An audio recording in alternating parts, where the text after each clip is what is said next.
Amigas, amigos, señor doctor Pedro Salazar Ugarte, director del Instituto de Investigaciones Jurídicas de la UNAM, maestra Victoria Dato Green, presidenta de la Academia Mexicana de Ciencias Penales, doctora Olga Islas de González Mariscal, jurista egregia de la área penal del Instituto de Investigaciones Jurídicas y expresidenta de la Academia. Vamos a dar inicio a estas 19ª jornadas sobre justicia penal, con las cuales prácticamente hemos llegado a los 20 años de este programa institucional, de este organismo universitario. Ha habido perseverancia en la atención de los grandes temas nacionales en materia penal, procesal penal, penitenciaria, criminológica, médico-forense, criminalística, en fin, el conjunto de las disciplinas penales. Como es del conocimiento de ustedes, no solemos armar una ceremonia formal de inauguración, pero sí desde luego, requerir la presencia de nuestro director, a quien, por lo demás, agradezco la hospitalidad del Instituto y su atención personal de él y de quienes con él colaboran para poder llevar adelante estas jornadas. Dicho esto, y una vez que dado a ustedes la bienvenida, vamos a iniciar las jornadas e inmediatamente ofrezco el uso de la palabra, invito a hacer uso de la palabra al doctor Pedro Salazar Ugarte. Señor director, a sus órdenes. Muchas gracias. Muy buenas tardes a todas y a todos ustedes. Bienvenidas, bienvenidos a este Instituto de Investigaciones Jurídicas.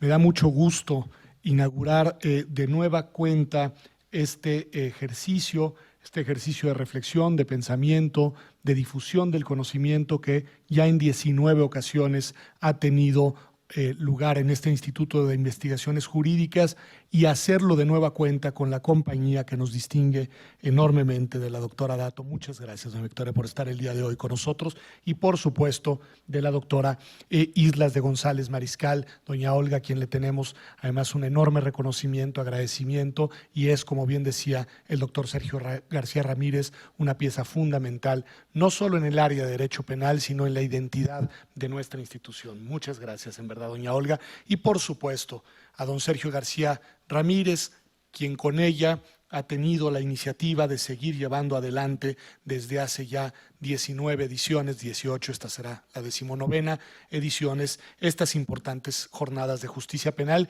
que además me complace inaugurar año tras año en este mismo auditorio Héctor Fix Zamudio. La temática que nos convoca en estos días, las temáticas, no podrían ser de más actualidad, desde aquellas que tienen que ver con eventos particularmente ominosos, dolorosos y preocupantes, como la desaparición forzada de personas, que será la primera mesa temática que ocupará la atención de todas y de todos nosotros el día de hoy, y que además, debo decirlo, de alguna manera da continuidad a un seminario que ha tenido lugar en este mismo instituto, en el día precedente y en el día de hoy, en este mismo auditorio, también con una muy concurrida asistencia de público y participantes, a propósito del 40 aniversario de la Corte Interamericana de Derechos Humanos, pero que hemos querido dedicarla, y así se ha dedicado, precisamente a este dolorosísimo tema de la desaparición forzada de personas, que además tendremos la ocasión y la oportunidad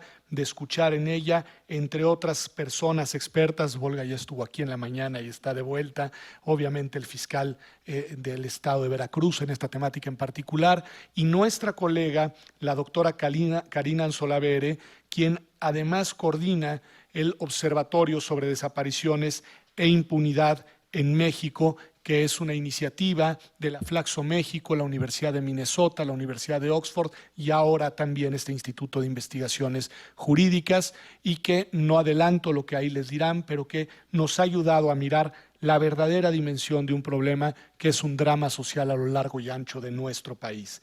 Pero junto con esas temáticas también habrán otras que, no por ser más clásicas de estas jornadas, dejan de ser de enorme actualidad.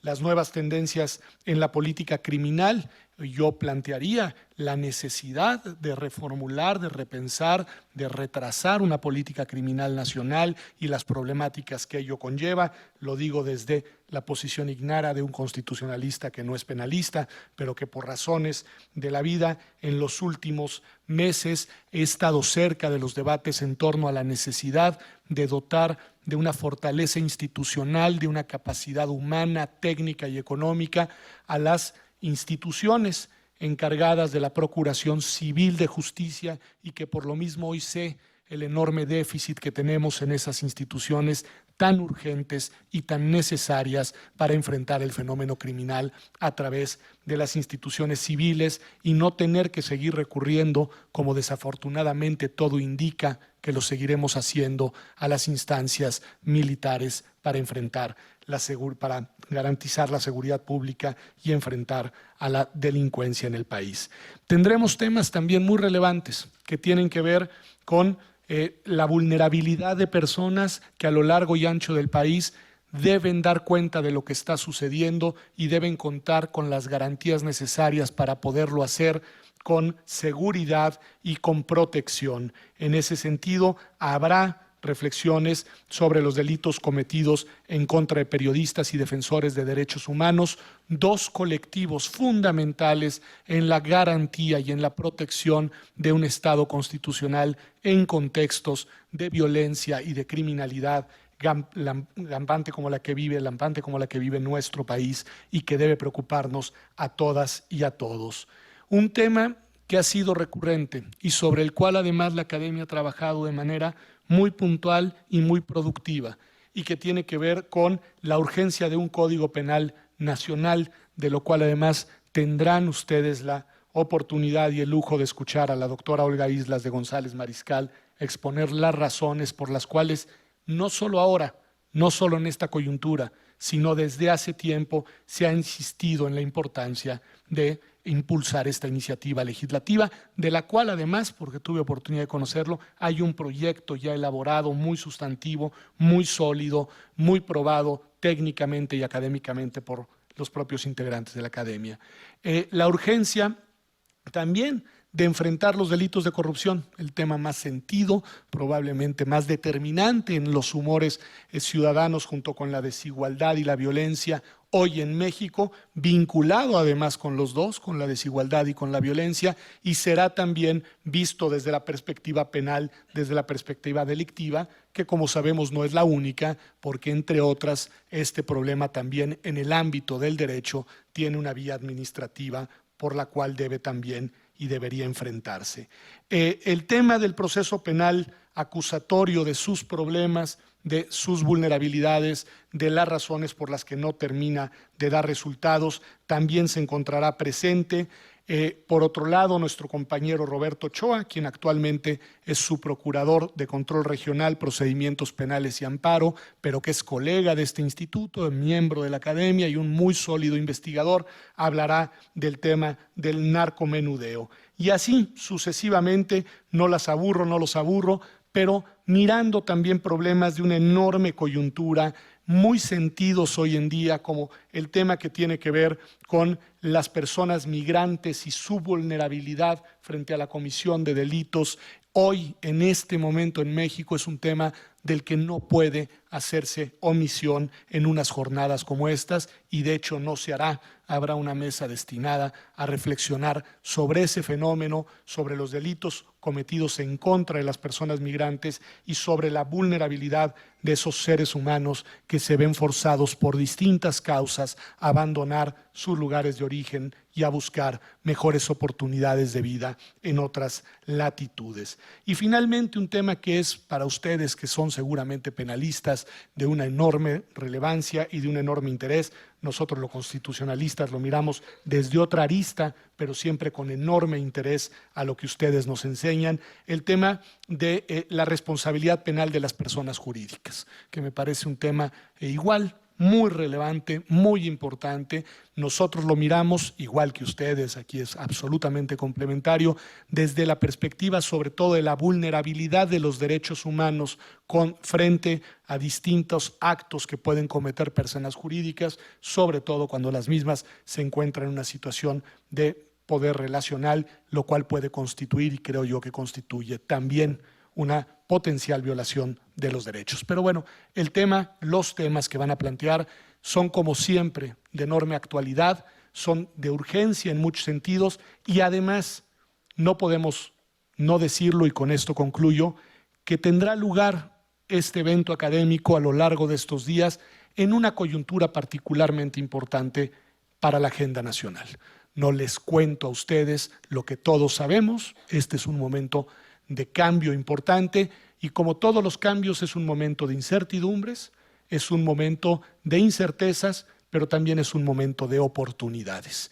Y lo que nos toca desde la universidad pública, es aportar las reflexiones y los elementos para el debate que puedan incidir y coadyuvar a la toma de las mejores decisiones en coyunturas como la presente.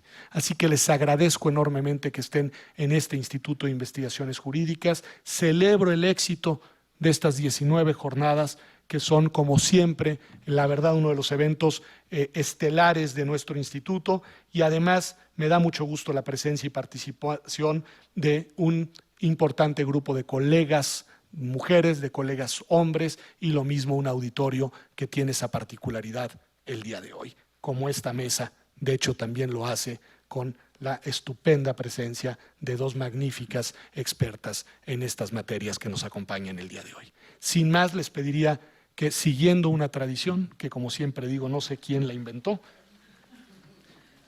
pero que yo no voy a romper, les pido a todas y a todos ustedes, siendo exactamente las 5:33 de la tarde de este martes 4 de diciembre de 2018, declarar formalmente inauguradas las 19º jornadas sobre justicia penal de este Instituto de Investigaciones Jurídicas. Y sin más, los dejo con lo que importa, que son las primeras presentaciones de las y los expertos. Muy buenas tardes y mucho éxito en los trabajos.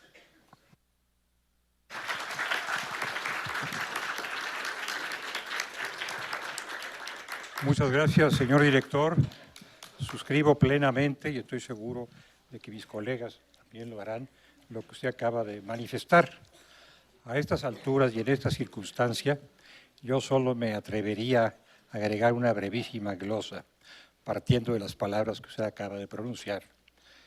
A estas alturas, en esta circunstancia, todo constitucionalista ya es un poco penalista.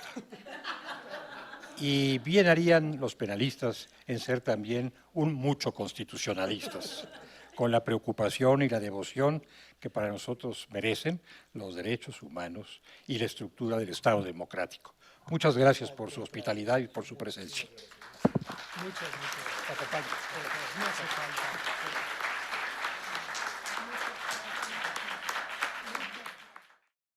Quiero decir a ustedes que este instituto ha constituido desde hace algún tiempo un observatorio sobre desaparición forzada e impunidad.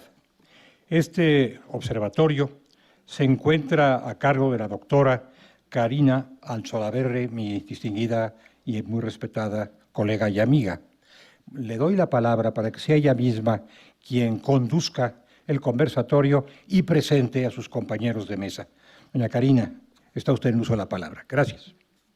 Doctor García Ramírez, doctora Olga Islas, doctora Victoria Adato Green, para mí es un gran honor estar aquí esta tarde facilitando este conversatorio sobre desaparición forzada con dos distinguidos amigos y colegas, Volga de Pina y el maestro Luis Eduardo Coronel Gamboa. Voy a leer brevemente la semblanza curricular de mis compañeros de mesa y luego les comento cómo tenemos prevista la dinámica de este conversatorio. El maestro Luis Eduardo Coronel Gamboa es licenciado en Derecho por la Universidad Veracruzana, tiene una especialidad en Justicia Constitucional, Interpretación y Aplicación de la Constitución por la Universidad de Castilla-La Mancha, es maestrante en Derecho Constitucional y Derechos Humanos por la Universidad Panamericana y ha ocupado diversos cargos dentro de la administración pública, entre ellos el de director de procesos de la Comisión Estatal de Derechos para la Atención y Protección de Periodistas. Asimismo fue secretario ejecutivo de la Comisión Estatal de Derechos Humanos y actualmente se desempeña como fiscal especializado en atención a denuncias por personas desaparecidas en Veracruz. Bienvenido, buenas tardes. Y Volga de Pina Rabest.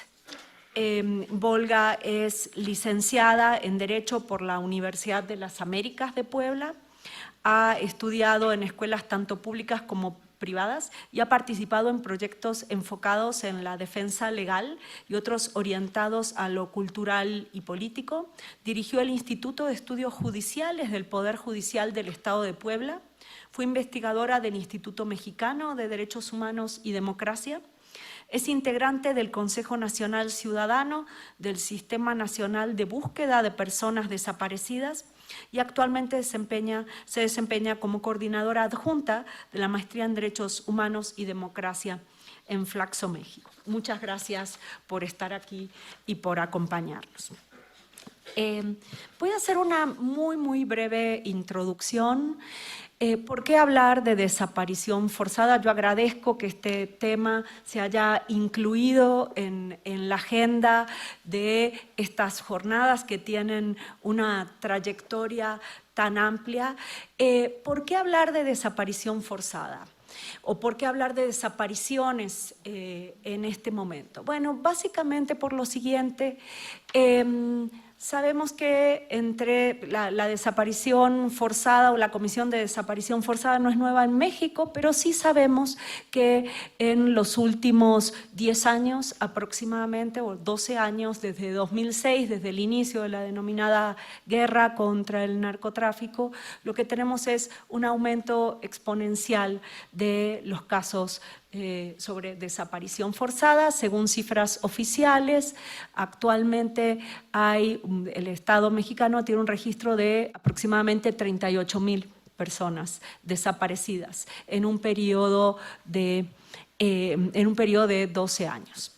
Una de las características más importantes de las desapariciones es que desaparecen personas jóvenes de bajos recursos y con un nivel educativo bajo, que desaparecen en lugares públicos y en lugares familiares para ellos, o sea, en su casa o en su lugar de trabajo. Las desapariciones no se cometen en lugares deshabitados. Y finalmente, lo que sabemos a través del trabajo realizado por el Observatorio sobre Desapariciones e Impunidad en México, al cual ya se refirió el doctor Salazar, es que por lo menos en los 3 estados de la República en lo que hemos trabajado, Nuevo León, Coahuila y Tamaulipas, aproximadamente el 40% de los perpetradores de las desapariciones son agentes del Estado. En este marco hay un gran déficit de investigación y el funcionamiento de, sobre todo, las instituciones del sistema de justicia penal es deficiente. Yo tengo un esquema que le llamo la pirámide de la justicia, donde aproximadamente de los 38,000 casos de desapariciones hay aproximadamente 480 investigaciones en curso y 20 sentencias sobre este tema en México, en el país. Entonces, bueno, nos pareció más que pertinente con estos expertos, Volga desde la defensa de casos y el fiscal Luis Eduardo Coronel desde la experiencia de procuración de justicia, poder dialogar acerca de los desafíos que entraña la investigación sobre desapariciones en nuestro país. Y sin mucho más preámbulo, les comento la dinámica que proponemos para este conversatorio, para que efectivamente sea un conversatorio. Yo preparé 3 preguntas para cada uno de los participantes. Voy a hacer cada una de las preguntas, cada uno tendrá 10 minutos para responderla y yo voy a tratar de hacer una síntesis breve para puntualizar y dejamos 20 minutos para una sesión de preguntas y respuestas por parte del público. La primera pregunta es, desde la experiencia tanto de la maestra de Pina como el licenciado Luis Eduardo Coronel, ¿cómo definiría la situación de la justicia penal para perseguir e investigar desapariciones generalizadas? Porque lo que nosotros encontramos en México es que el problema de las desapariciones son un fenómeno generalizado.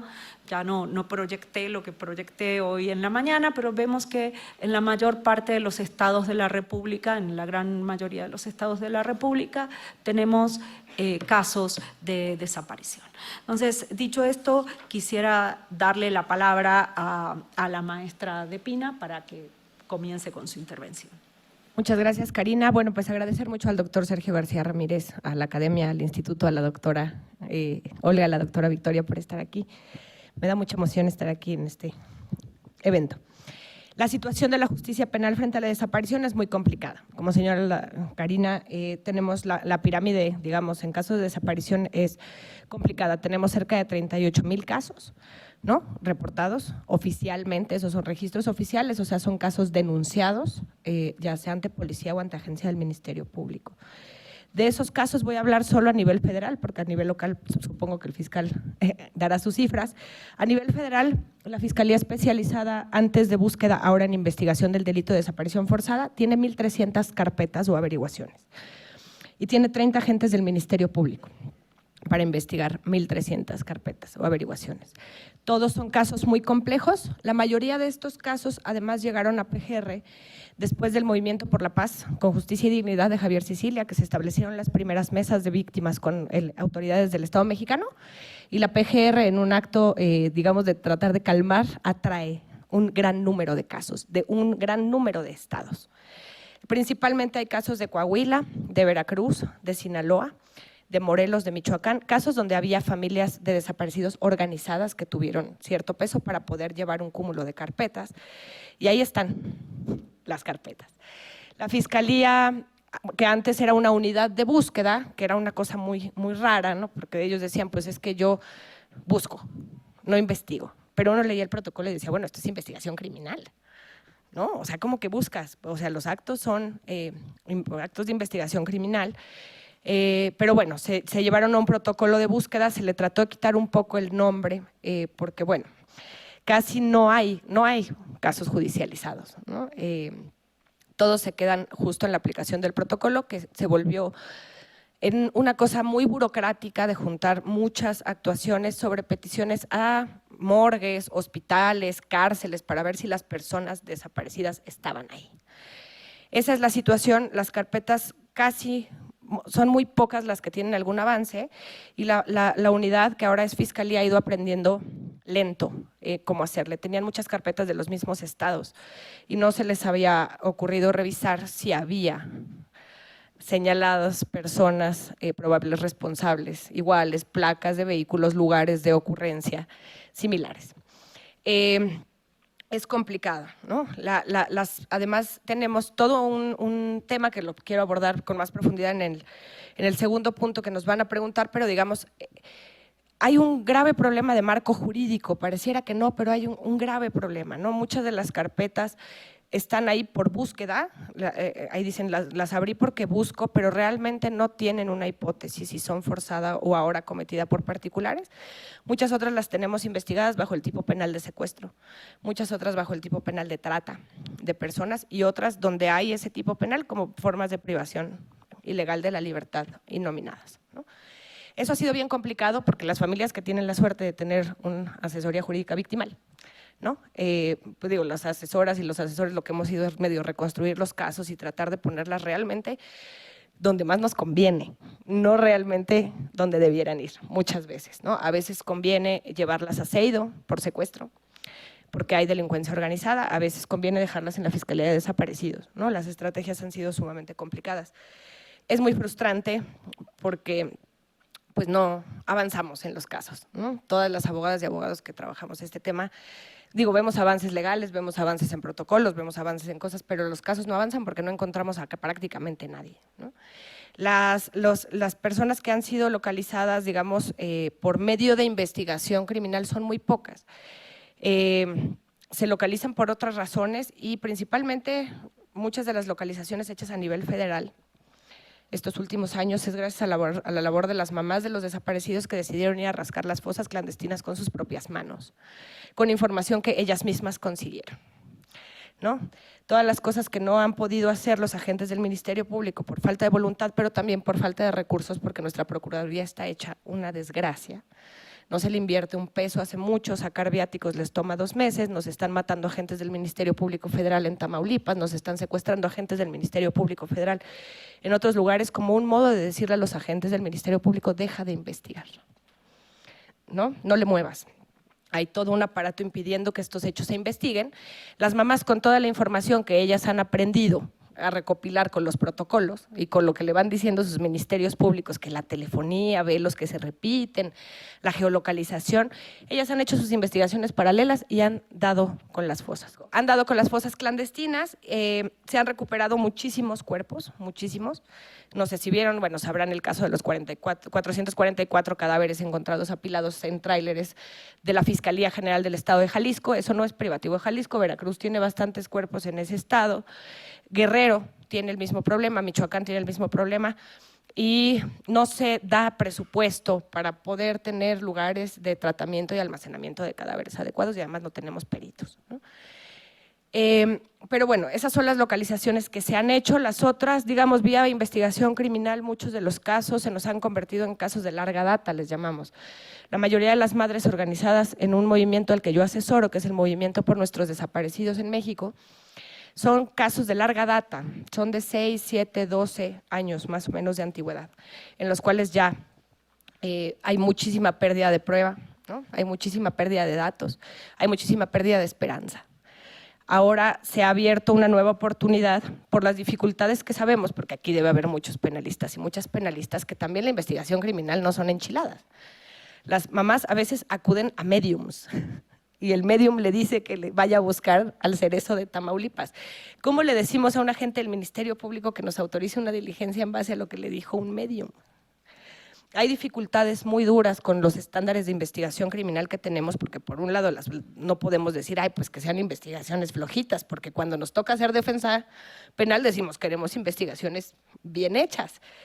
Se creó ahora la Comisión Nacional de Búsqueda de Personas Desaparecidas y las comisiones locales, que no están puestas en marcha porque no hay recursos, pero lo que hizo fue separarse la búsqueda de la investigación, un poco para decir que las fiscalías hagan lo que tienen que hacer, que es investigar, y haya un órgano que pueda hacer todos estos actos que llamamos de búsqueda urgente y otros de manera desformalizada, sin el peso que tiene la investigación criminal. El problema que tenemos es que el Código Nacional de Procedimientos Penales pues todavía deja muchas de esas diligencias con carácter ministerial, ¿no? Cuando quisimos reformar el Código Nacional, obviamente nos dijeron que eso no era posible, que no abriéramos esa puerta a la reforma porque se nos iban a colar muchas cosas cuando estábamos haciendo la Ley General en materia de desaparición forzada y desaparición cometida por particulares. Y hay muchas cosas que entonces mantienen a las fiscalías haciendo acciones de búsqueda, con la complicación ahora de tenerse que coordinar con las comisiones de búsqueda, ¿no? Entonces, ahora el reto es, bueno, ver si esas comisiones, una, se van a poner en marcha, dos, se les va a dotar de personal adecuado para hacer estos actos que nosotros decimos sí son muy, muy gravosos en tiempo para una fiscalía, ¿no? La búsqueda urgente implica ir a las terminales de autobuses, ver si compraron boletos, ver si salió, ver las cámaras del C4, buscar el celular, buscar a los amigos, vino a la escuela, ¿quién lo vio?, ¿no? Todas esas cosas no me imagino a una fiscalía pudiéndolas hacer con la cantidad de crímenes que se cometen en este país, ¿no? Entonces, yo creo que los principales retos ahora es, bueno, que se pongan en marcha los mecanismos de búsqueda, digamos, los mecanismos de búsqueda previstos por la ley para que de alguna manera se pueda bajar las cargas de las fiscalías y las fiscalías se puedan dedicar a investigar.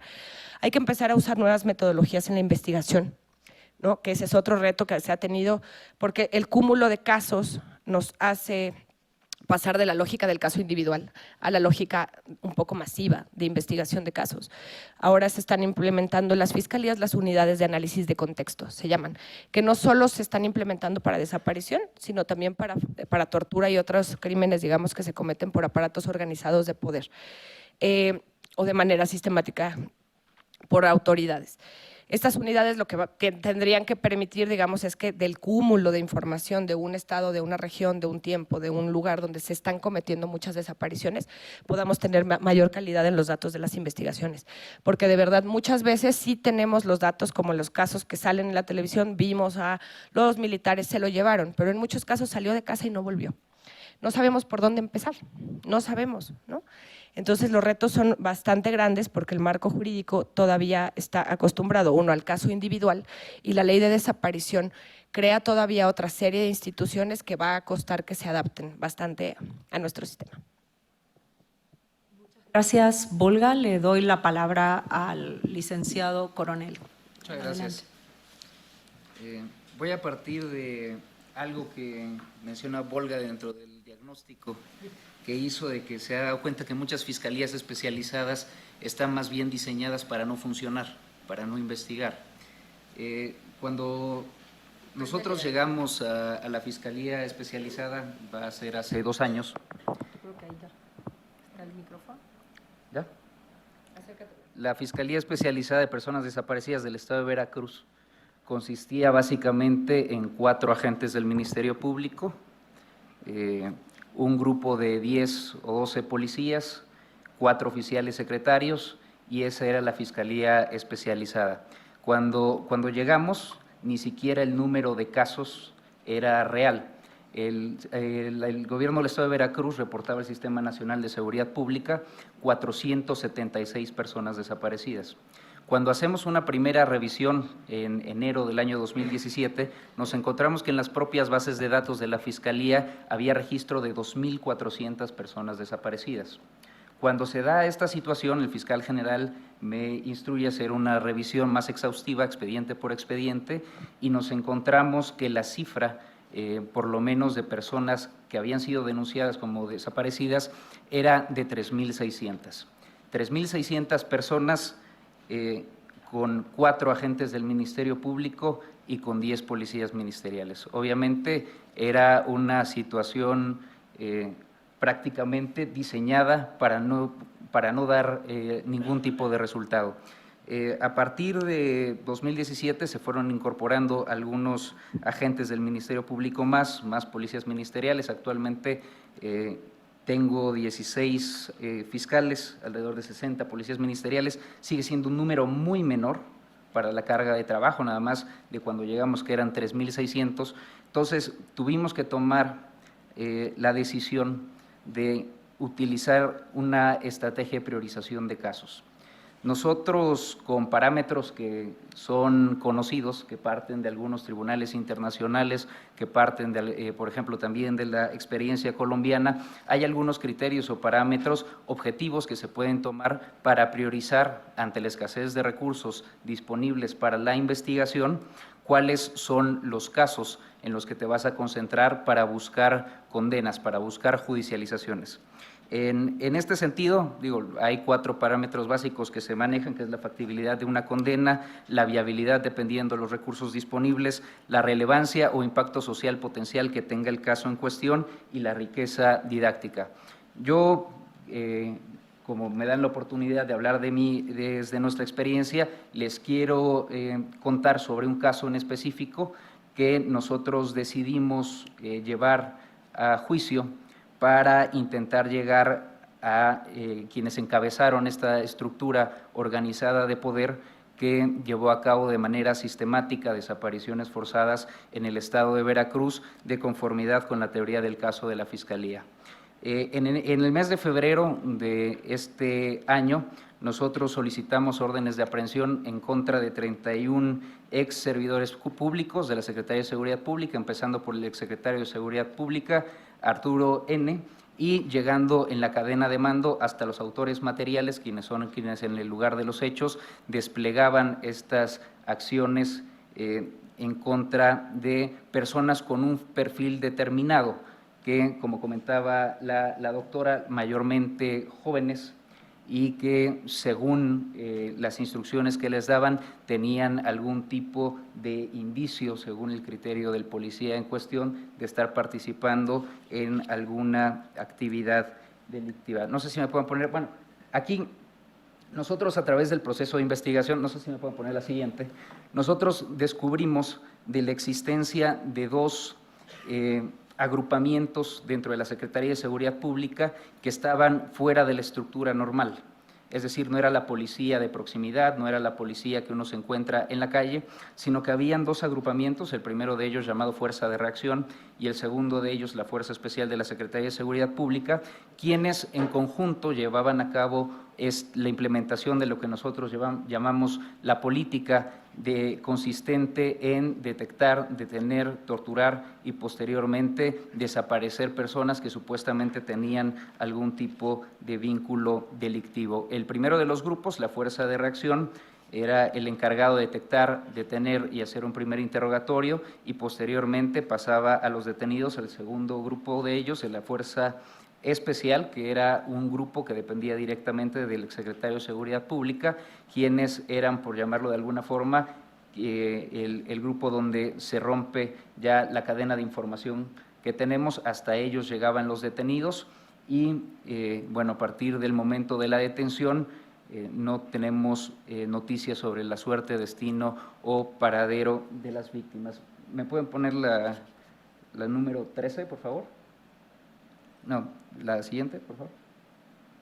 Bueno, para nosotros poder acreditar al exsecretario de Seguridad Pública, estamos haciendo un planteamiento de autoría como autor mediato de las desapariciones ejecutadas por miembros de su estructura criminal. Para nosotros poder aspirar a acreditar la autoría mediata, tenemos que probar que no eran hechos aislados, que era una política sistemática al interior de la dependencia y que él la encabezaba a través de las órdenes que iban descendiendo a través de la cadena de mando. Este mapa a mí me parece muy gráfico. Nosotros hicimos un análisis de todos los municipios en los que tenemos reporte de al menos un caso de desaparición forzada, es decir, con intervención de la Policía del Estado en este caso, y este fue el mapeo en 53 municipios que concentran el 57% de la población del estado de Veracruz. ¿Me pueden poner la siguiente, por favor?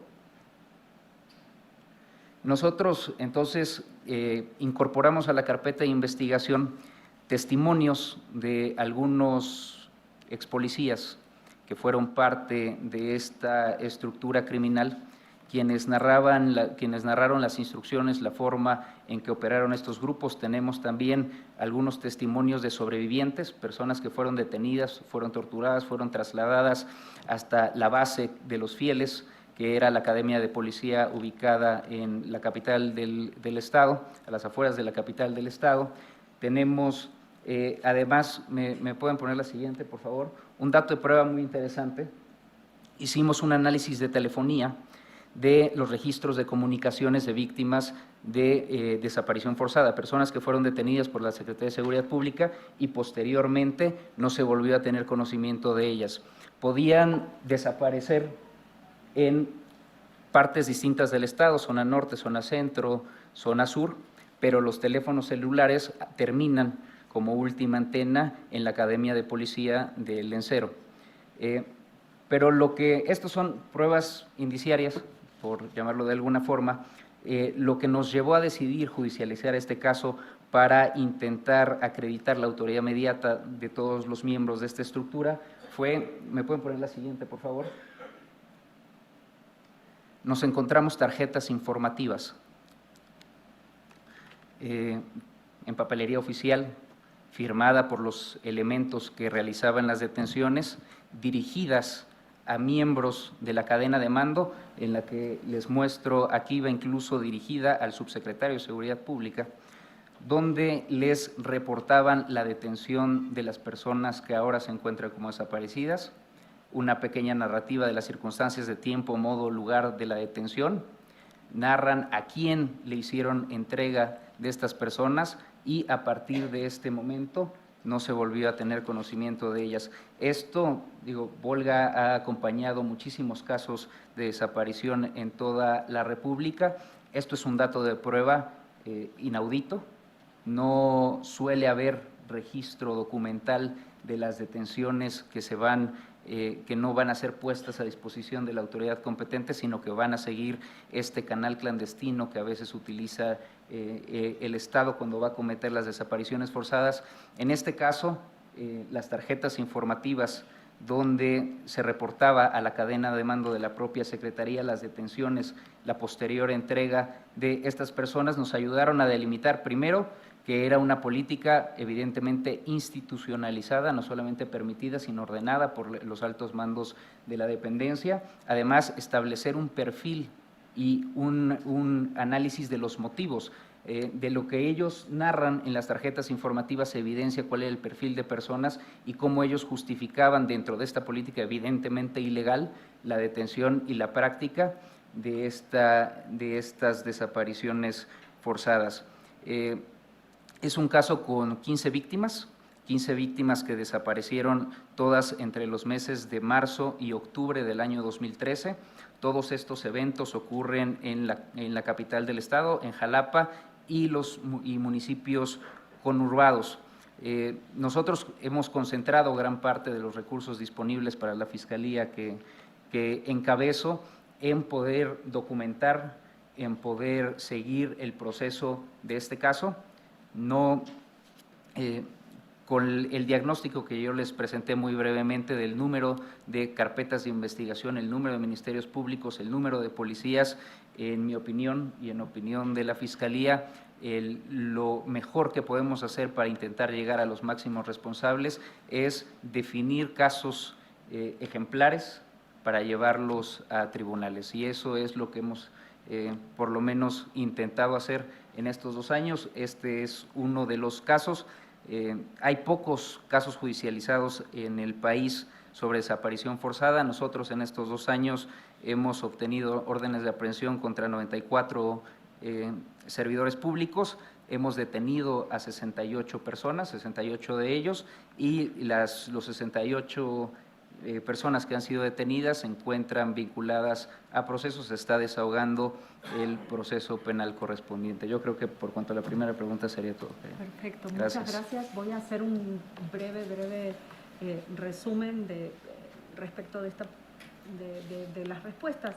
Me parece que estamos claramente hablando de ambas intervenciones, nos dan cuenta de un sistema de justicia penal rebasado con una cantidad de casos abrumadora, con recursos escasos y con necesidad de tomar decisiones de priorización para poder optimizar los recursos que se tienen y poder identificar ciertos modus operandi, para decirlo de alguna manera, que permitan generar o brindar justicia, verdad y reparación a las víctimas. Creo que el otro aspecto que señalaba Volga, me gustaría destacarlo, es que también tenemos este sistema de justicia penal que se encuentra desbordado, también tiene una práctica de fragmentación donde los casos están dispersos y se trabajan como casos individuales, y me parece que una cuestión que habría que poner sobre la mesa es si con fenómenos de la magnitud como el que estamos viendo y con la complejidad de investigación, esa estrategia de trabajo es la más adecuada o hay que pensar en otras estrategias de trabajo y el análisis de contexto, la posibilidad de reunir casos, probablemente es una de las opciones, y creo que el otro problema que se plantea es el problema del tiempo, ¿no? De la duración, de qué sucede cuando el tiempo pasa con las pruebas, con la necesidad de probar casos. Me parece que estos son algunos de los desafíos que ustedes están encontrando en materia de justicia penal. La segunda pregunta, yo les haría la segunda y la tercera pregunta juntas, porque me parece que están vinculadas. ¿Cuáles son los principales obstáculos institucionales y no institucionales que han encontrado en su experiencia, en la experiencia de asesoría y en la experiencia de procuración de justicia, en la investigación y persecución de este delito, tomando en cuenta el marco legal vigente? Y creo que la última pregunta está absolutamente vinculada con la primera, y es ¿de qué manera consideran que podrían superarse estos obstáculos, si se consideran que son superables?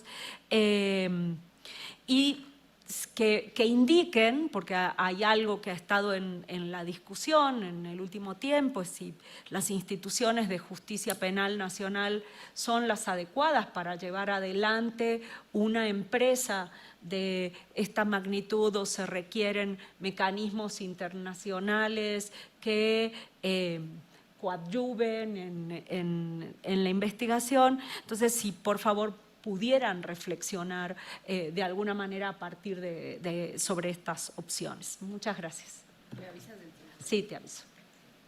Obstáculos. Voy a empezar por los no institucionales, digamos, porque son los menos complejos de entender. Hay una enorme falta de denuncia todavía.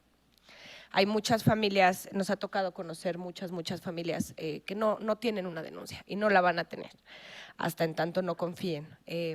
Eso ha dificultado algunos casos, ¿no? Porque justo el fiscal con el que sí hemos podido trabajar, digamos, con lógica de masividad de casos, hay de repente te topas que hay otras víctimas de los mismos casos que no quieren aportar información, ¿no? Tenemos todavía esa brecha y claro, es producto del miedo y de la desconfianza en el sistema de justicia por la falta de respuestas que ha habido todos estos años. También, digamos, las madres han sido objeto de agresiones, han asesinado a varias, han amenazado a varias, ¿no? Varias se han tenido que ir de sus ciudades y del país. Hay una gran incomprensión social todavía y una enorme estigmatización y criminalización hacia los desaparecidos, ¿no?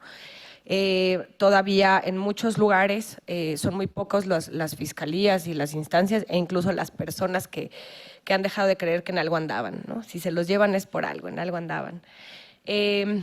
Digamos que una ha costado mucho hacer entender que, bueno, pues si en algo andaban, lo que procede es detenerlos y presentarlos ante la autoridad competente, no desaparecerlos.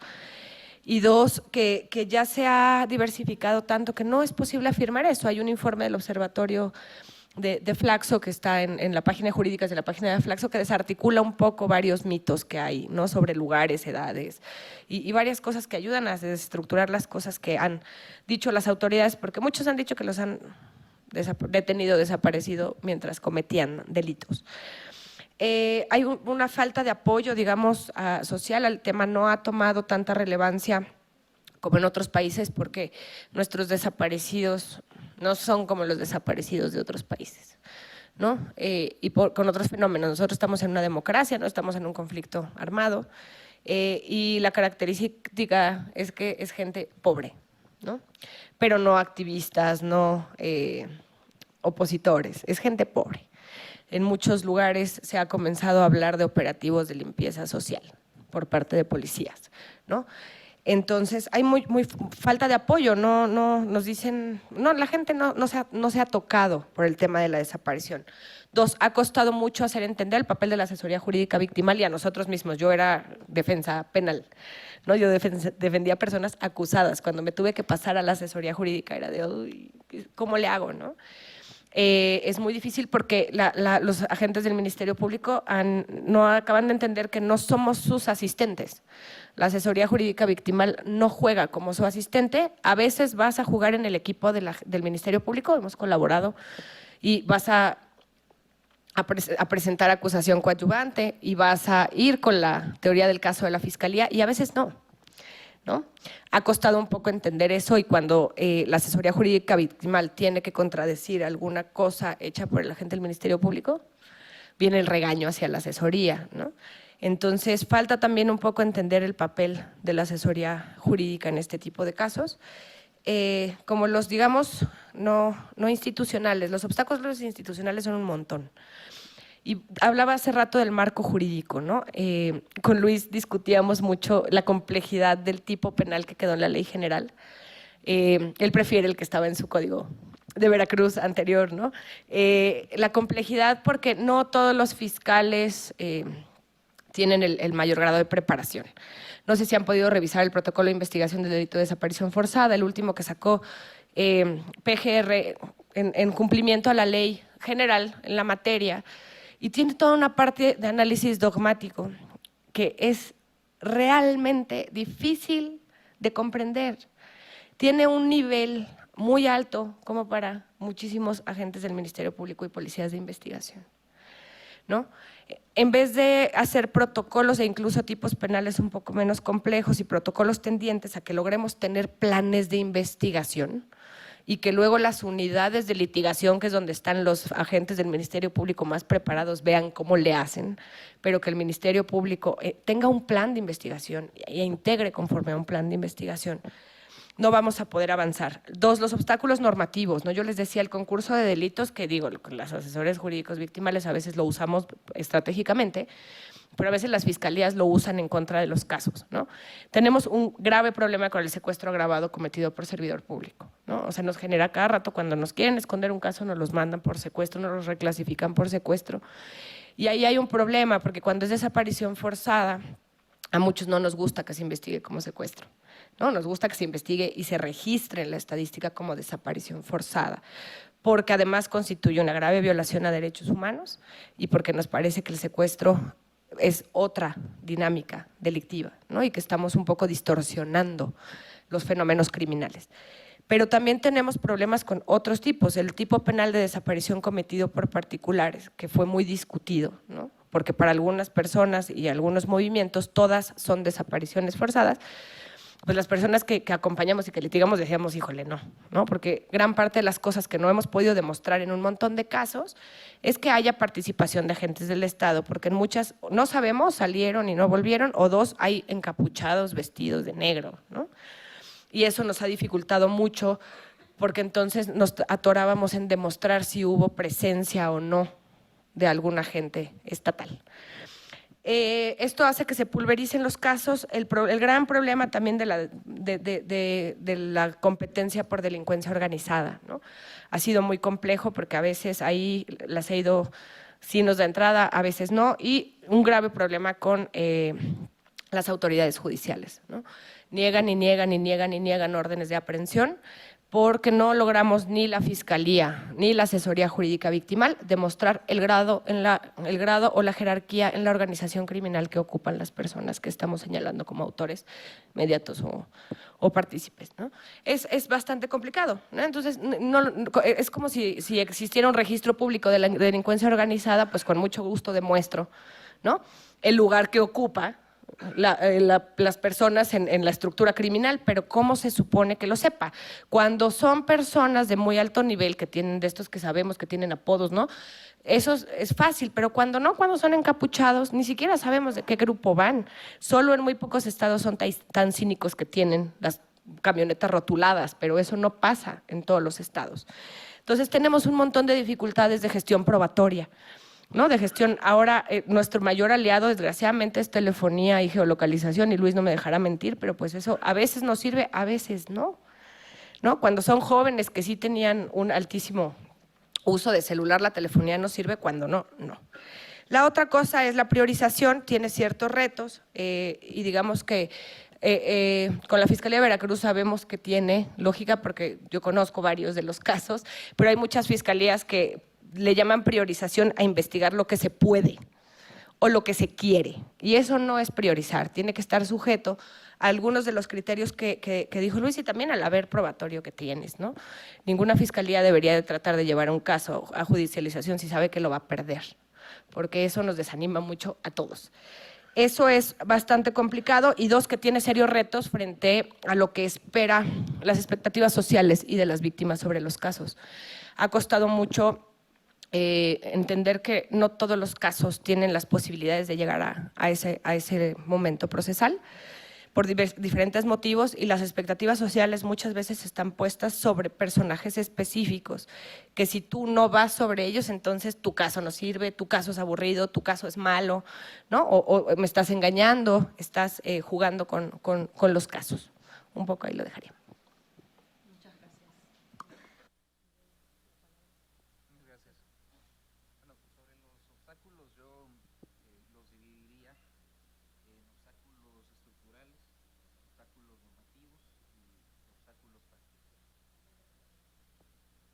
Dentro de los obstáculos normativos, yo sí he sido crítico de algunas partes de la ley general. En particular, me parece que no es realista en algunas cuestiones que los agentes del Ministerio Público tenemos que utilizar para llegarnos de información. El nuevo sistema de justicia penal tiene un estándar probatorio muy alto, necesita que la prueba sea desahogada de manera directa frente al juez que va a resolver sobre el asunto, y realmente las atenuantes punitivas que contempla la ley general son un chiste. Si yo voy con una persona y le digo que si habla conmigo me da información, señala a otros partícipes, me dice dónde puede estar el cuerpo de mi víctima, en lugar de 90 años le voy a dar 80, no es un incentivo fuerte para que nadie razonable quiera cooperar con la Fiscalía. A mí me parece que la falta de atenuantes punitivos serios, y que nosotros entendemos y somos conscientes y compartimos el sentir de que la desaparición forzada de personas es el delito más grave que puede ser ejecutado desde el Estado, es una violación a múltiples derechos humanos, es una circunstancia gravísima, en algunas circunstancias puede llegar a ser un crimen de lesa humanidad, pero en la realidad los ministerios públicos tenemos que tener información dentro de nuestras carpetas de investigación que nos permitan llegar a juicio y poder sostener nuestra teoría del caso. La desaparición forzada es un delito complicado de acreditar, y yo creo que esa modificación en la ley general nos facilitaría mucho el trabajo. También hoy por la mañana había algo de discusión en los medios de mi estado por algunos criterios de oportunidad que otorgamos a personas con una participación menor dentro, pero que tenían conocimiento de primera mano de este caso en particular, de la forma en la que operaban estos grupos que exclusivamente se dedicaban a desaparecer personas. La Ley General en materia de desaparición forzada, desaparición cometida por particulares y el Sistema Nacional de Búsqueda prohíbe tajantemente otorgar criterios de oportunidad. La Fiscalía, antes de que entrara en vigor esta ley, otorgó algunos criterios de oportunidad a algunas personas cuyo testimonio es esencial e indispensable para poder acreditar la forma de operación dentro de esta estructura criminal que nosotros estamos describiendo en nuestra teoría del caso. Y bueno, yo lo platicaba con un periodista por la mañana y le decía que observara el caso que se está llevando en los Estados Unidos con mucha publicitación en contra de Joaquín Loera Guzmán. ¿Quiénes son los testigos? Gente que formó parte de esa organización.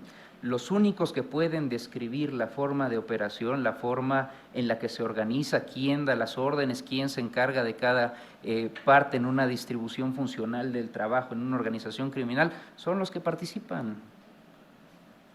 Y si yo le digo en lugar de 90 años te voy a dar 80, por supuesto que no van a cooperar. Entonces, yo considero que nuestra legítima indignación con el delito no nos puede cegar ante la realidad en un proceso penal. Entonces, yo lo digo abiertamente, yo he defendido esta posición desde la Fiscalía que encabezo, lo hice y lo he sostenido, y viendo a cualquier persona a los ojos porque, en mi opinión, genera más impunidad y peores incentivos prohibirlos. ¿Cuál es la otra forma que el Ministerio Público durante toda la historia de nuestro país ha conseguido para obtener información? La tortura.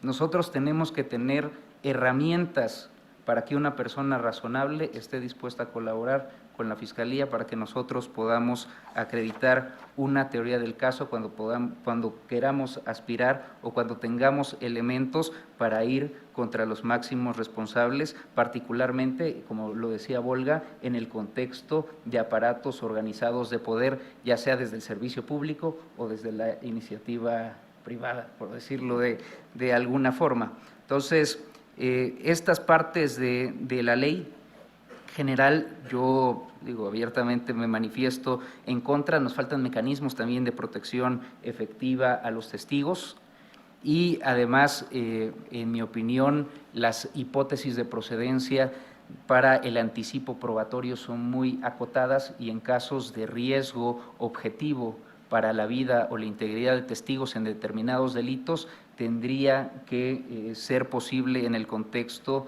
de procesos penales instaurados por esta clase de delitos.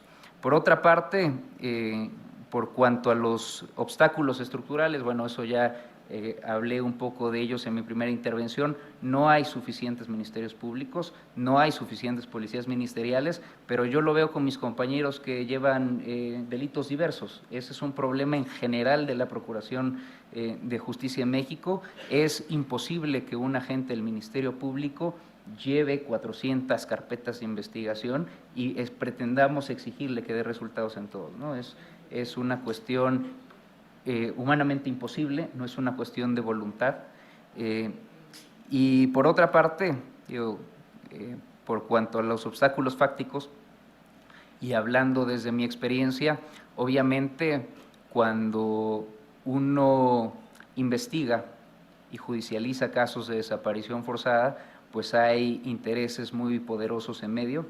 Los policías, gran parte de los detenidos que nosotros hemos llevado a juzgado seguían activos dentro de la Secretaría de Seguridad Pública, es decir, muchos de los policías que yo tengo dentro de casos siendo investigados o ya habiendo sido imputados, pues eran los policías que estaban ahí en la calle, en la zona donde vivo yo, donde viven mis familiares, donde viven mis testigos. Entonces, obviamente hay presiones de distintos tipos, hay intereses políticos también muy fuertes, hay estrategias de defensa muy sucias, inclusive hay gente que lo que no sabe ganar en audiencia lo quiere ganar en los medios y manda a sus abogados, por ejemplo, a algunas de las personas de altos rangos que he imputado por el delito de desaparición forzada, pues me han denunciado por 1001 hipótesis y por todas las fantasías que a ustedes se les ocurran.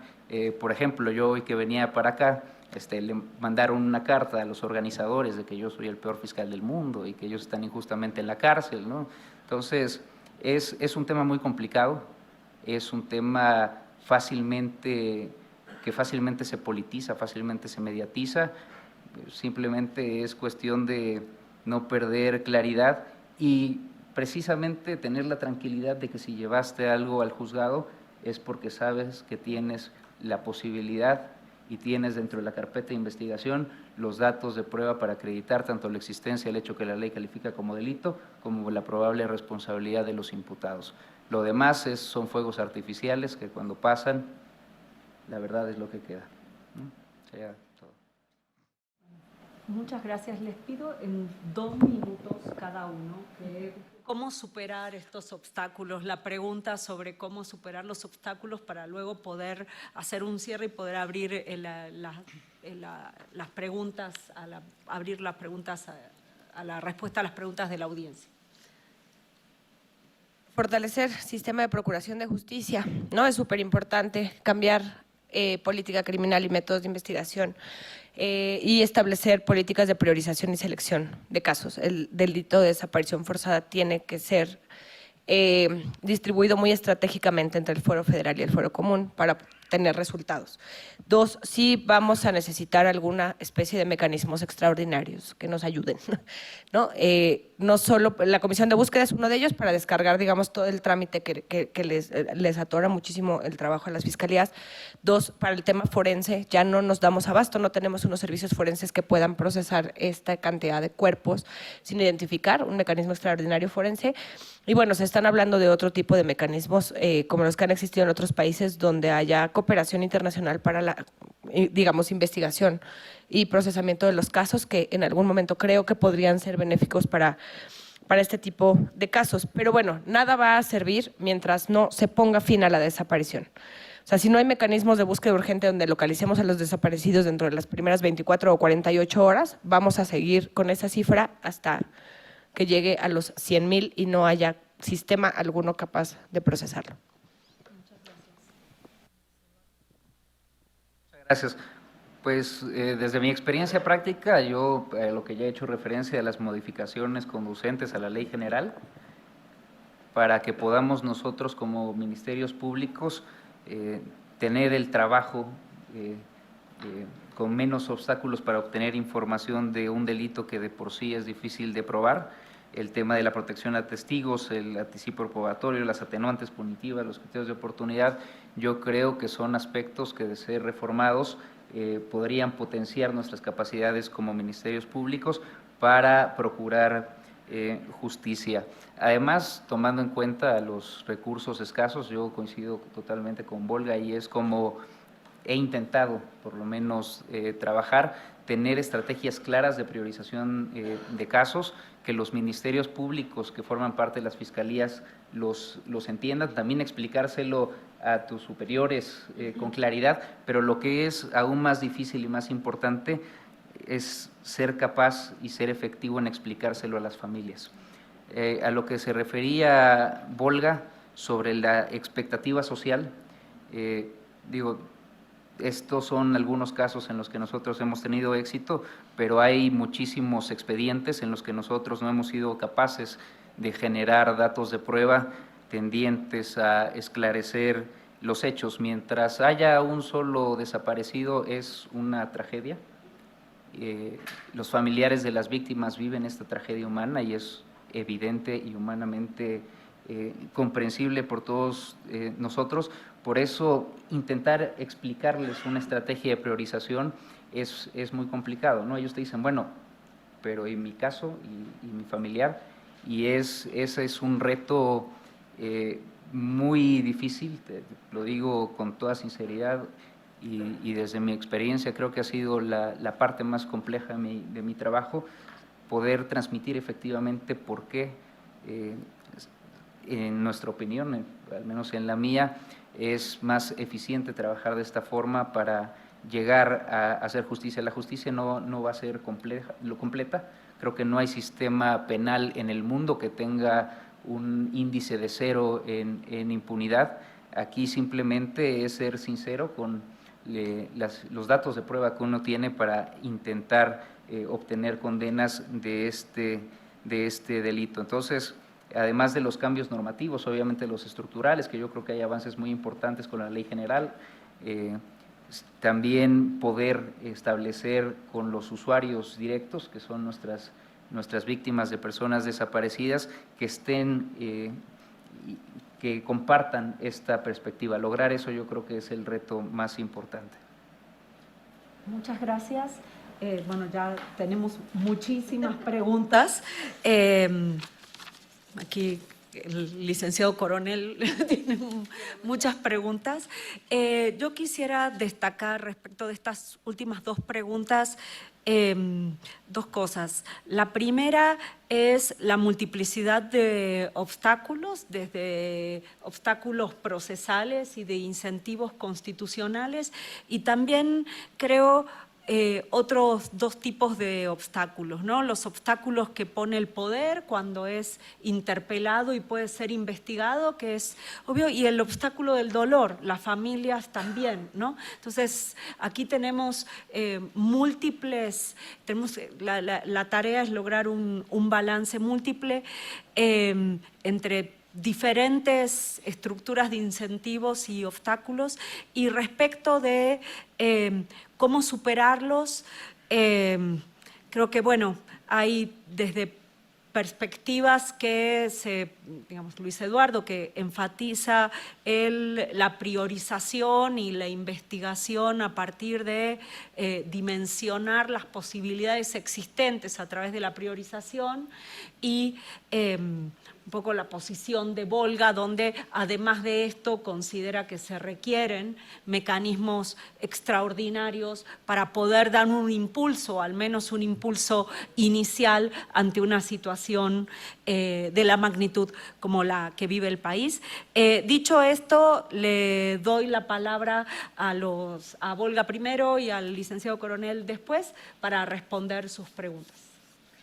Me preguntan cómo brindar confianza en las instituciones, a las personas para que denuncien si las instituciones, agentes del Estado son los que cometen los ilícitos.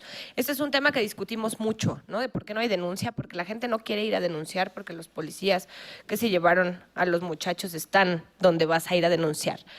En este tema, y hemos tenido muchos debates con PGR nos considera a los de mi tipo como penalistas vegetarianos, que no sabemos del todo derecho penal y que anteponemos cosas de derechos humanos.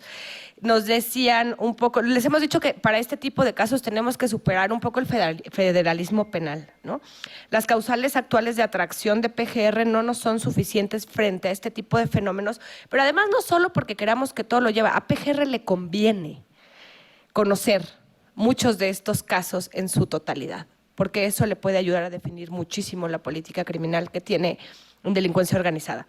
Los aparatos organizados de poder que se dedican a desaparecer personas se dedican también a muchos otros giros criminales, y ahí hay una riqueza de investigación que podría ayudar muchísimo a resolver muchos otros problemas muy graves, ¿no? ¿Cómo generar? Tenemos que tener mecanismos justo para que quien comete la desaparición no la investigue. Dos, los mecanismos de protección a víctimas, testigos, y ahora yo añadiría a fiscales, ¿no?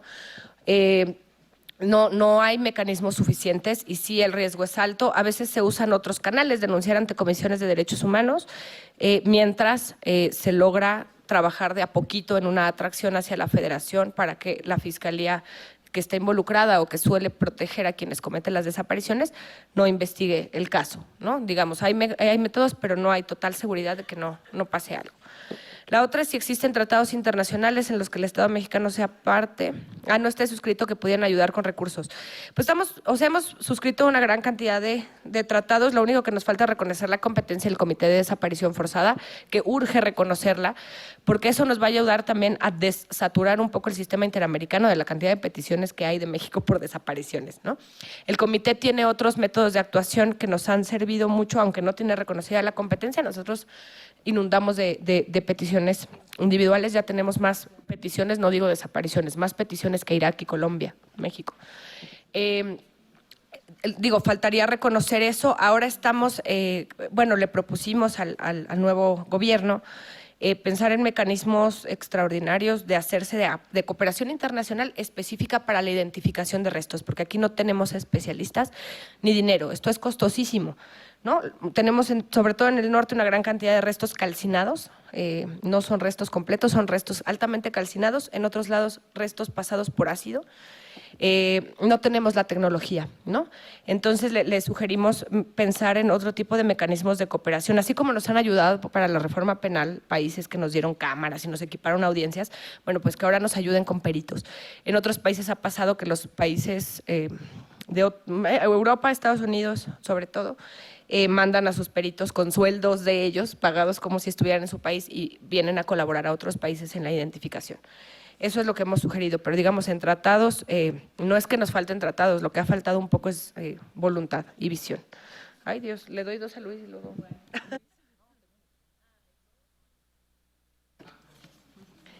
ya quiere… En un mundo ideal, ¿cuántas carpetas de investigación por desaparición forzada podría manejar y llevar un agente del Ministerio Público sin perder efectividad? Y la mitad de la pregunta es para usted, fiscal. En Veracruz, ¿cuántos agentes más necesitaría la Fiscalía Especial? Hay un estándar, digamos, de estos estándares que tiene Naciones Unidas sobre el sistema de justicia, que dice que tiene que haber X número de jueces por cada 100,000 habitantes. Digamos, el estándar en desaparición es muy complejo de explicar porque las carpetas son difíciles. Nosotros hemos calculado, ¿no? El estándar, digamos, dice que un agente del Ministerio Público puede tener en su mesa cerca de 30 carpetas, pero estamos hablando de crímenes comunes. Cuando se trata de desaparición, nosotros lo que hemos visto es que el nivel manejable por agente del Ministerio Público es máximo 10. Y si esos 10 están relacionados, mucho mejor, ¿no? Porque la desaparición tiene como uno de los elementos del tipo el ocultamiento. Entonces, estamos buscando cosas que nos han sido ocultadas en muchos lados. No se esconden los teléfonos, los vehículos, los cuerpos. Luego los cuerpos los pasan en ácido, nos están escondiendo el ADN, ¿no? Entonces son delitos que le implican a un fiscal y a los policías de investigación muchísimo trabajo de andar buscando las piezas de los rompecabezas que nos escondieron. La mitad de esta es de él. Y ¿cuáles serían y en qué consisten las nuevas metodologías de investigación que propone? Bueno, cuando hablo de nuevas metodologías, que digo, no vamos a inventar el agua caliente, ya se usan en muchos lugares, el análisis de contexto, digamos que la Fiscalía de Colombia tiene una metodología bastante completa sobre análisis de contexto en desapariciones y otros crímenes cometidos por aparatos organizados de poder. Pero además digamos que tenemos que empezar a hacer uso de medios, de tecnologías que no tenemos. La ley, que sí tiene razón Luis, yo estoy totalmente a favor, es muy compleja, pero además contiene cosas que no son acordes, ahí sí la verdad no fuimos nosotros, fue PGR, que nos pusieron 100 años de pena, como si eso, ¿qué? ¿No? Ahí viene la prisión preventiva oficiosa para desaparición, que todos nos oponemos porque lo único que vamos a tener es prisión preventiva oficiosa, porque la prisión preventiva oficiosa hace fodongo al sistema, ya lo detuve, ¿no? Y luego salen, ¿no? Queremos sentencias, no prisiones preventivas oficiosas, ¿no? Las cárceles no son la solución. Este tipo de metodologías y la tecnología, las bases de datos, ¿no? Nuestro sistema de justicia considera que una cosita de Excel es una base de datos, ¿no? O sea, no, los abogados, pues, yo lo he hecho, así le enseño mi base. Cuando conocí a gente que trabajaba con bases me decía, no, Volga, eso es un Excel, eso no es una base de datos, ¿no? Eso le falta a nuestras procuradurías, ¿no? Tenemos los sistemas AFIS, CODIS, todos los que son forenses no son compatibles entre sí. Tenemos 7 sistemas de huellas dactilares en el país, no son compatibles. La que usa el INE, la que usa pasaportes, la que usa Hacienda y además la que usan los CEMEFOS federales y los locales para tomar huellas de cuerpos no identificados. Tenemos todo un reto de esas nuevas metodologías, de poner en orden nuestras bases de datos desde los nacimientos de los niños, como en Colombia. Desde que chiquitos nos tomen bien las huellas, el iris, todo, para que nuestra mamá, nuestra esposa, nuestra hermana no tenga que andar como loco buscando ADN en un cepillo de dientes el día que nosotros no regresemos a casa. Gracias. ¿Cuántos agentes del Ministerio Público necesitaría la Fiscalía Especializada de Veracruz? Pues tomando el parámetro de Volga, 300, y tomando el de Naciones Unidas, unos 100 para cumplir con el estándar internacional. Por acá nos preguntan qué tan diferente es el modus operandi de delincuencia organizada en relación a lo explicado. Bueno, nosotros en la teoría del caso de la Fiscalía, en el caso que les presentamos, es un aparato organizado de poder que habría actuado al menos entre los meses de marzo y octubre del año 2013, sistemáticamente ejecutando desapariciones forzadas en contra de personas de un perfil determinado. Eso es delincuencia organizada. Si yo no imputé desaparición forzada es porque es un delito del orden federal. Yo lo que desde el fuero común puedo imputar es la desaparición forzada si en algún momento la PGR decidiera pedir un desglose de la carpeta de investigación, se analizara los datos de prueba y coincidiera con la conclusión de nosotros de que es un aparato organizado de poder que sistemáticamente ejecutaba desapariciones forzadas como política institucionalizada, pues se podría pensar en una imputación por delincuencia organizada. En la descripción lo es, ¿no? Simplemente no es un delito de mi competencia como agente del Ministerio Público del fuero común. Por acá hay otra pregunta, que si en mi opinión el caso de investigación que comento existen elementos para vincular a mandos superiores como el secretario de Seguridad Pública. Es mi opinión y es la teoría del caso de la Fiscalía que sostuvo ante el juez de control, que lo vinculó efectivamente a proceso por su probable participación como autor mediato del delito de desaparición forzada, a él junto con el exdirector general de la Fuerza Civil del Estado de Veracruz, junto con el exdirector de agrupamientos operativos, 3 elementos de la Fuerza Especial y 3 elementos de la Fuerza de Reacción. De las 31 órdenes de aprehensión que obtuvimos en ese caso, hemos podido ejecutar 19, tenemos 12 pendientes de ejecutar, pero evidentemente es central dentro de la teoría del caso de la Fiscalía que era una política que venía desde el punto más alto de la pirámide vertical, que es esa institución, esa dependencia. Otra pregunta es cómo es valorada la riqueza didáctica como variable para realizar una investigación. Bueno, yo mencioné la riqueza didáctica dentro de los parámetros que más o menos es pacífico se deben utilizar para la priorización y selección de casos. Les decía que partían de tribunales internacionales, si no mal recuerdo, el primer tribunal que comenzó a intentar esbozarlos fue el Tribunal para la Ex Yugoslavia. La riqueza didáctica la han definido como la posibilidad o la potencialidad que tiene el caso para establecer precedentes o buenas prácticas de investigación o de persecución penal o de promover valores particularmente importantes de verdad y justicia.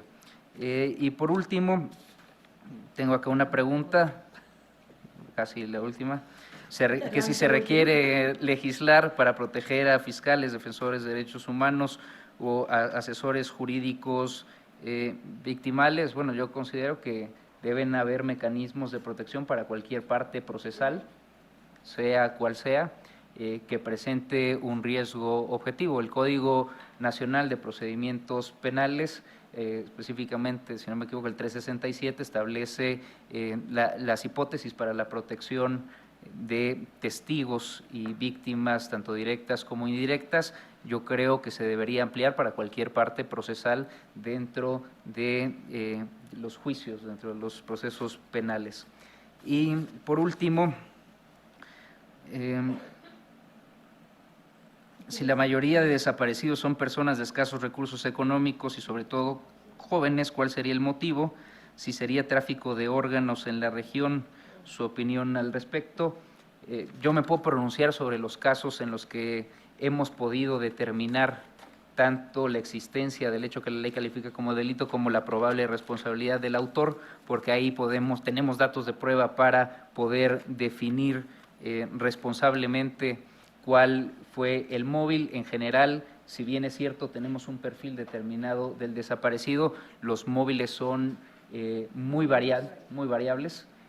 Sería, en mi opinión, irresponsable para mí decantarme por uno en particular o incluso expandirlo a un estado completo. Veracruz es un estado muy grande. Volga ha dado seguimiento a muchos casos en el estado y no es lo mismo los casos en el norte de Poza Rica que los del sur en Coatzacoalcos o que los de Jalapa, los de Córdoba. Entonces ahí sería una discusión mucho más compleja que ameritaría otra mesa de discusión. Muchas gracias. Bueno, les agradecemos a todos y todas el haber estado en esta mesa. Va a haber un receso de 5 minutos y en nombre de los organizadores de estas jornadas les quiero entregar su constancia de participación. Licenciado Pedro Núñez.